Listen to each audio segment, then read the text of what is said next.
Hello students. आज हम जो टॉपिक सीखने जा रहे हैं उसका नाम है लेबनीज थ्योरम। लेबनीज ने हमें एक ऐसी थ्योरम दी है, ऐसी थ्योरम बना के डेवलप की है जिसमें दो फंक्शन अगर प्रोडक्ट में लिखे हों तो हम एक लेबनीज थ्योरम अप्लाई करके उसका n टाइम्स डेरिवेटिव फाइंड कर सकते हैं। अभी तक हम लोगों ने प्रीवियस वीडियोस में आपको सिखाया है और आप लोगों ने सीखा है कि हम किसी इंडिविजुअल फंक्शन का, जैसे sin ax प्लस बी का, log ax प्लस बी का nth डेरिवेटिव कैसे फाइंड करते हैं। लेकिन लेबनीज ने यहाँ पर बताया कि हमारे पास अगर दो फंक्शन प्रोडक्ट में लिखे हुए हों तो उनका nth डेरिवेटिव कैसे फाइंड किया जाता है। तो आज हम वो चीज डिस्कस करेंगे, लेबनीज थ्योरम। ठीक है, और ये बहुत ही इंपॉर्टेंट थ्योरम है। इसमें सक्सेसिव डिफरेंशिएशन का रोल बहुत इंपॉर्टेंट है, जो हम लोग पहले सीख चुके हैं। क्योंकि लेबनीज ने कहा कि अगर दो फंक्शन है हमारे पास, एक फंक्शन u और दूसरा फंक्शन है v, तो दोनों का nth ऑर्डर डेरिवेटिव हमारे पास होना कंपलसरी है। और अगर दोनों का nth ऑर्डर डेरिवेटिव हमारे पास होता है तभी हम ये थ्योरम इजीली अप्लाई कर पाएंगे। ठीक है, तो पहले हम देखते हैं लेबनीज थ्योरम का स्टेटमेंट और उसके बाद इसको प्रूव करने का कंप्लीट मेथड आपको बताऊंगा मैं। ठीक है, देखिए statement, if u and v are two functions of x। मैंने अभी अभी आपको बताया कि u और v दो फंक्शन होते हैं जो लेबनीज ने कंसीडर किए थे, और दोनों का प्रोडक्ट जो है उसका n टाइम्स डिफरेंशिएशन हमें फाइंड करना है। Having derivative of nth order, और ये भी इन्होंने कहा कि दोनों फंक्शन का nth ऑर्डर डेरिवेटिव हमारे पास होना कंपलसरी है। कोई ऐसा फंक्शन ना हो जिसका nth ऑर्डर डेरिवेटिव हम फाइंड ना कर पाए। ठीक है, तो उस केस में ये जो फॉर्मूला है dn upon dxn u into v, दोनों फंक्शन आप देख रहे हैं कि प्रोडक्ट में लिखे हुए हैं और n टाइम्स हमें डिफरेंशिएट करना है, तो उसको इन्होंने एक्सपेंड करके लिखा हुआ है nc0 u का n टाइम्स डिफरेंशिएशन और v प्रोडक्ट में एज इट इज। उसके बाद nc1 u का n-1 टाइम्स डिफरेंशिएशन और v का 1 time differentiation, plus nc2 u का n-2 टाइम्स डिफरेंशिएशन और v का 2 टाइम्स डिफरेंशिएशन। ऐसे ही ये टर्म्स जब आगे पहुंचेंगी तो ncn और u का कोई डिफरेंशिएशन नहीं हो रहा है, v का n टाइम्स डिफरेंशिएशन हो रहा है। इसको लर्न करना बहुत इंपॉर्टेंट है, क्योंकि बिना लर्न किए हुए आप क्वेश्चंस नहीं कर पाएंगे। लर्न करने के लिए एक छोटी सी ट्रिक अप्लाई कर लेते हैं। देखिए यहां पर 0 है तो v का डेरिवेटिव नहीं हो रहा है, ठीक है ना। यहां पर 1 है तो v का 1 टाइम डेरिवेटिव हो रहा है, और n में से 1 माइनस करके इसका डेरिवेटिव है u का। ठीक है, ऐसे ही यहां पर nc2 है तो v का 2 टाइम्स डिफरेंशिएशन है और u का n-2, मतलब u का n में से 2 माइनस करके डेरिवेटिव फाइंड होगा। ऐसे यहां पर देखेंगे v का तो n टाइम्स डिफरेंशिएशन हो रहा है और u का n-n, मतलब 0 टाइम्स डिफरेंशिएशन हो रहा है। इस टाइप से हम ये पूरा फॉर्मूला लर्न कर सकते हैं। आप चाहें तो अपनी भी कोई ट्रिक अप्लाई कर सकते हैं, क्योंकि हमें तो ये फॉर्मूला लर्न करना है। ठीक है, अब हम इसको प्रूव करने के लिए सीखते हैं कि इसका प्रूफ कैसे करना है। उसके लिए हमको मैथमेटिकल इंडक्शन, गणितीय आगमन विधि द्वारा हम इसका प्रूफ कर पाएंगे।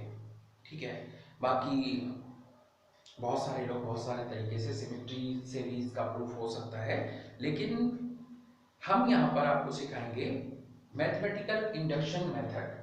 ठीक है, गणितीय आगमन विधि से हम इसको कैसे प्रूव करते हैं। गणितीय आगमन विधि जो होती है उसमें किसी भी थ्योरम को, किसी भी फॉर्मूले को प्रूव करने के लिए पहले n=1 के लिए ट्रू किया जाता है, उसके बाद n=2 के लिए, फिर सपोज किया जाता है कि वो पूरा का पूरा स्टेटमेंट, पूरी थ्योरम ट्रू है n=k के लिए।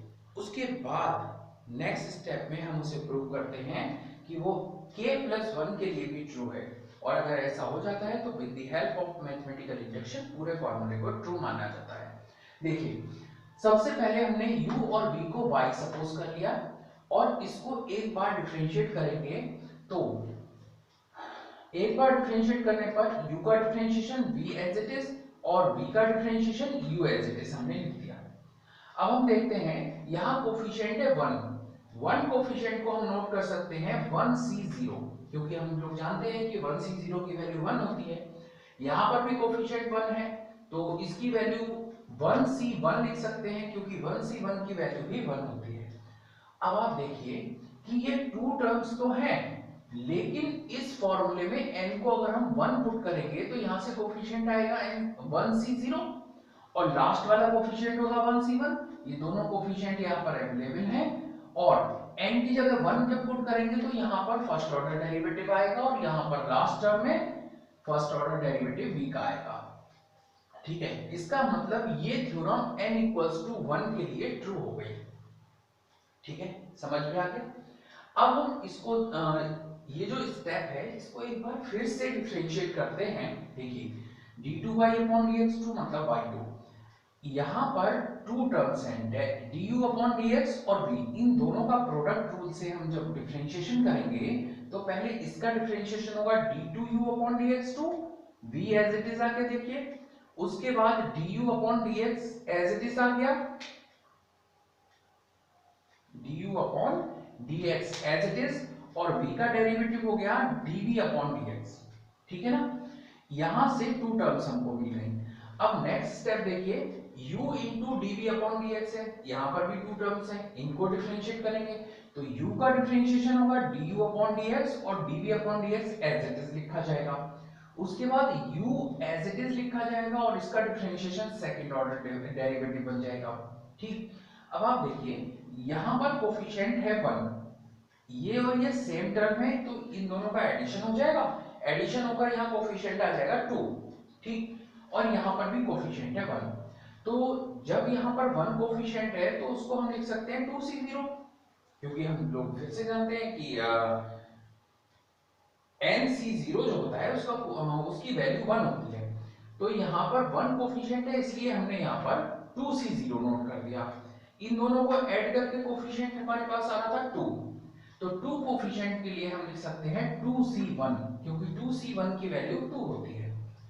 इसके बाद थर्ड कोफिशिएंट हमारे पास फिर से 1 है तो हम इसे 2c2 लिख सकते हैं। अब जैसे हमने ऊपर वाले को चेक किया था कि n is equals to 1 put करके ये पूरी स्टेटमेंट जो था मैथमेटिकल स्टेटमेंट वो इन दो टर्म्स जैसा हो गया था, ऐसे ही n is equals to 2 put करके देख लेते हैं। यहाँ पर n को 2 पुट किया तो 2c0 d2u/dx2 हो गया फर्स्ट टर्म, d2 में भी। उसके बाद 2c1 d2 माइनस 1 कितना हो गया 1, तो du/dx यहाँ से आएगा, dv/dx आएगा, ये आ गया। और लास्ट टर्म क्या बनेगी 2c2 u into d2v/dx2। Means ये mathematical statement n is equals to 2 के लिए भी करेक्ट हो गया। ठीक है, इसके बाद पूरी theorem n is equals to 1 और n इज इक्वल्स टू 2 के लिए तो हमने प्रूव कर दी। अब हम इसको सपोज करेंगे कि this theorem is true for n is equals to k। देखिए now let the theorem is true for n is equals to k, मतलब इस स्टेटमेंट में जहां जहां पर भी k नोट किया है उसकी जगह पर हम नोट करते हैं, n नोट है उसकी जगह पर हम k नोट करके स्टेटमेंट लिख देंगे। इसका मतलब n is equals to k के लिए ये थ्योरम ट्रू हो गई। अब इसे k+1 के लिए करना है तो यहाँ देखिए इस डेरिवेटिव में एक बार और डिफरेंशिएशन करना पड़ेगा तब ये k+1 बनेगा। इसका मतलब हम पूरे स्टेटमेंट को, पूरे मैथमेटिकल स्टेटमेंट को हम एक बार फिर से x के रेस्पेक्ट में डिफरेंशिएट कर देते हैं। हमने इसको डिफरेंशिएट किया, yk की जगह yk+1 हो जाएगा। ये जो कोफिशिएंट है यहाँ नोट हो गया। यहाँ पर फिर से देखिए टू टर्म्स हैं जिसमें फर्स्ट टर्म का differentiation second as it is, फिर first term as it is और सेकंड टर्म v का डिफरेंशिएशन। ठीक है, ये तो हमने फर्स्ट टर्म का डिफरेंशिएशन हो गया। अब सेकंड टर्म देखिए kc1 लिखा है ब्रैकेट से बाहर, यहाँ पर टू टर्म्स हैं तो इन दोनों टर्म्स का ये term first as it is first term का डिफरेंशिएशन होगा तो यहाँ k-1th ऑर्डर का डिफरेंशिएशन है और एक बार हम फिर से करेंगे तो kth ऑर्डर हो जाएगा, मतलब ऑर्डर में एक की बढ़ोतरी हो जाएगी, बढ़ जाएगा एक ऑर्डर, तो ये हो जाएगा k और उसके बाद dv/dx as it is note होगा। प्लस ये टर्म फर्स्ट टर्म जो है वो एज इट इज नोट हो जाएगी और इसका एक बार और डिफरेंशिएशन होगा तो सेकंड ऑर्डर डेरिवेटिव मिलेगा। इसी टाइप से हमने थर्ड टर्म का भी डिफरेंशिएशन कर दिया। और लास्ट टर्म देखिए के सी के, फर्स्ट टर्म यू है, यू का एक बार डिफरेंशिएशन होगा, second term as it is note होगी, u first term as it is note होगी और सेकंड टर्म का वन टाइम डिफरेंशिएशन करेंगे तो यहाँ के जो kth ऑर्डर का डिफरेंशिएशन वो k प्लस 1th ऑर्डर में चेंज हो जाएगा। ठीक है, अब इसमें जरा ध्यान से देखेंगे आप तो आपको दिखाई देगा कि ये टू टर्म्स जो हैं डी के यू अपॉन डी एक्स के d v upon D x ये सेम इस टर्म जैसी हैं, डी के यू अपॉन डी एक्स के d v upon D x, ये टर्म और ये टर्म सेम है। मतलब हम इन दोनों टर्म्स को कॉमन ले सकते हैं तो कोफिशिएंट जो होगा वो ब्रैकेट में आ जाएगा। तो इस तरीके से हमें इन्हें एडजस्ट करना है जिससे जो कॉमन टर्म्स हैं वो कॉमन ले ली जाए और कोफिशिएंट एक ब्रैकेट में आ जाए। फर्स्ट टर्म से मल्टीप्लाई करके ये टर्म एज इट इज आएगी, जब इसको इससे मल्टीप्लाई करेंगे तो ये कोफिशिएंट आ गया Kc0 और इसको इससे मल्टीप्लाई करेंगे तो Kc1 कोफिशिएंट ये आ गया। ठीक, ये दोनों टर्म जो है वो कॉमन लेकर यहाँ आ गए। इसी टाइप से जब इसका मल्टीप्लिकेशन इसके साथ करेंगे और इसका मल्टीप्लिकेशन इस टर्म के साथ करेंगे तो ये और ये दोनों टर्म्स कॉमन आ रही हैं, मतलब D K minus one upon D x K minus one D two B upon D X two common हो जाएगा। ठीक है, और ब्रैकेट में क्या बचेगा के सी वन और के सी टू, ये भी हमने नोट कर दिया। ऐसे ही हम कंटिन्यू आगे बढ़ते चले जाएंगे और लास्ट जो टर्म है उसको ध्यान से देखिए, के सी के, ये जो टर्म है इससे पहले एक और टर्म होगी जिसमें कोफिशिएंट होगा के सी के माइनस वन, तो उसकी सेकेंड टर्म और इस ब्रैकेट की फर्स्ट टर्म में से du upon dx dk v upon dx k ये हमने कॉमन ले लिया। तो जो कोफिशिएंट में बचेगा के सी के माइनस वन और के सी के। ठीक, उसके बाद जब इसको इससे टर्म से मल्टीप्लाई करेंगे तो के सी के यू डी के प्लस वन बी अपॉन डी एक्स के प्लस वन आ जाएगा। तो इस टर्म को जरा ध्यान से समझना है आपको। इसके बाद ये जो ब्रैकेट देख रहे हैं आप, इस ब्रैकेट में Kc0 और Kc1 लिखा हुआ है तो वहां पर एक फॉर्मूला हम यूज करेंगे Mcr-1 और Mcr, इन दोनों का सम m+1Cr हो जाता है। जब हम ये फॉर्मूला अप्लाई करेंगे तो m की जगह देखिए क्या लिखा है k, r-1 की जगह पर 0 है और r की जगह पर 1 है, तो अगर हम r की जगह 1 लिख दें तो ये ऑटोमेटिकली 0 हो जाएगा। इसलिए Kc0 और Kc1 अगर हम देखें तो ये रिजल्ट आएगा k+1C1। ठीक, इसी टाइप से सेकंड टर्म देखिए, m की जगह पर k और r की जगह पर 2 हम नोट कर दें तो ये बनेगा Kc1 plus Kc2 is equals to k+1C2। और ये जब हमने फॉर्मूला यूज करना है सारी ब्रैकेट्स में करेंगे, ब्रैकेट में यूज करने के बाद यहां से देखिए ये टर्म तो k+1C1 हो गई, ये k+1C2 हो गई और ये टर्म में कोई चेंज नहीं हुआ। Kc0 जो है वो ब्रैकेट में नहीं है, उसमें ये फॉर्मूला अप्लाई नहीं हो सकता, लेकिन हम एक बात जानते हैं कि Nc0 की वैल्यू 1 होती है तो इस कोफिशिएंट की वैल्यू क्या है 1, इसकी जगह पर अगर हम k+1C0 रखते तो इसकी वैल्यू भी 1 होगी, इसलिए इन दोनों कोफिशिएंट को हम इक्वल पुट कर सकते हैं। सिमिलरली यहाँ पर Kck है और यहाँ k+1C(k+1) है, इन दोनों कोफिशिएंट की वैल्यू भी 1 होती है। इसे रखने से फायदा ये होगा कि अब फर्स्ट टर्म से लेके लास्ट टर्म तक हमारी वैल्यू यहाँ पर k+1C0, k+1C1, k+1C2 and so on इस टाइप से आने लगेगी। और ये पूरा का पूरा फॉर्मूला मैथमेटिकल स्टेटमेंट आप देखिए, ये एज इट इज इस फॉर्मूले जैसा है, केवल इसमें n की जगह पर k+1 है। इसका मतलब ये हुआ कि ये जो थ्योरम है, ये वाली थ्योरम, वो उस जैसा फॉर्मूला बन गया। ठीक है, तो हमने इस बात को देख लिया है कि this statement is same as the statement given in the theorem. जैसा कि हमें थ्योरम में दिया है बिल्कुल एज इट इज वैसा ही हमारे पास फॉर्मूला आ गया।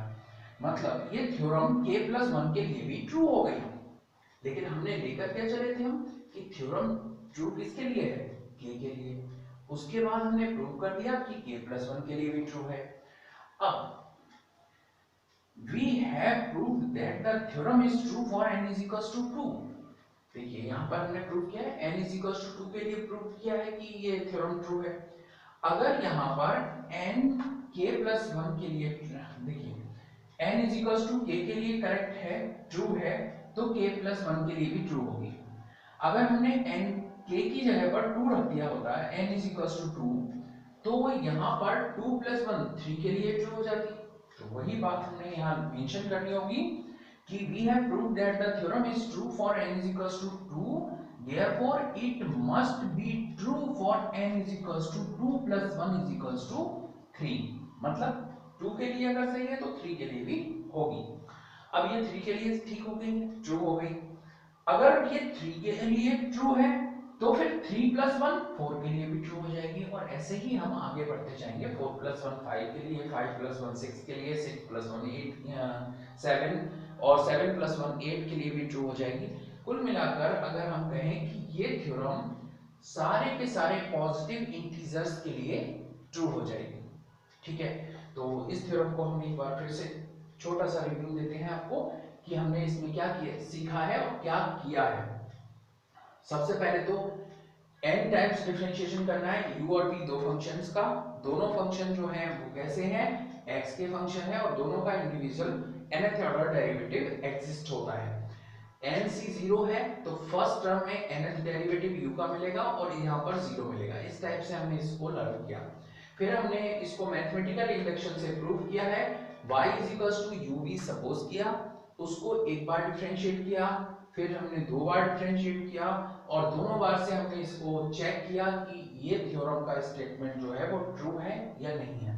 दोनों बार से ट्रू जब मिल जाएगा हमें, फिर हम लेट करेंगे कि थ्योरम का स्टेटमेंट n k के लिए ट्रू है।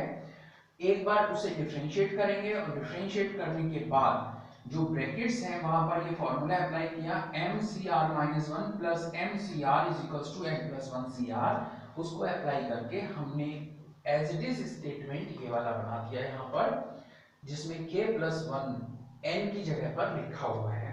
मतलब थ्योरम k प्लस 1 के लिए भी ट्रू हो गई।